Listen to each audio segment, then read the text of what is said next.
ഒരു doctor IAS officer ആവുകയും പിന്നെ 26,000 കോടി ആസ്തിയുള്ള ഒരു കമ്പനി നിർമ്മിച്ച് ശതകോടീശ്വരനായ റോമൻ സൈനിയെ പറ്റിയാണ് ഇന്നിവിടെ പറയാൻ പോകുന്നത്. ഒരു ഇടത്തരം കുടുംബത്തിൽ ജയ്പൂരിൽ ജനിച്ച ഒരു വ്യക്തിയായിരുന്നു റോമൻ സൈനി. തൻ്റെ 16-ാം വയസ്സിൽ മെഡിക്കൽ അഡ്മിഷൻ ടെസ്റ്റ് എഴുതിയെടുത്ത് എയിംസ് ഡൽഹിയിൽ MBBSൽ ജോയിൻ ചെയ്തു. തൻ്റെ 18-ാം വയസ്സിൽ MBBS പഠിച്ചുകൊണ്ടിരിക്കെ UPSC സിവിൽ സർവീസസ് എക്സാമിനു വേണ്ടി പ്രിപ്പയർ ചെയ്തു.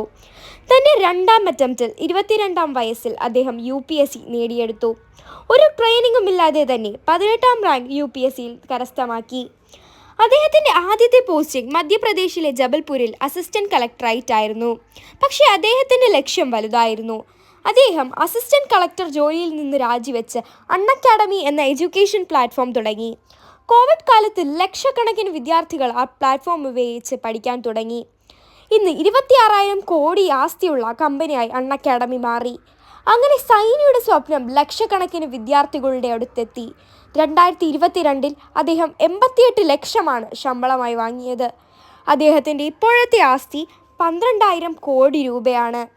നന്ദി, നമസ്കാരം.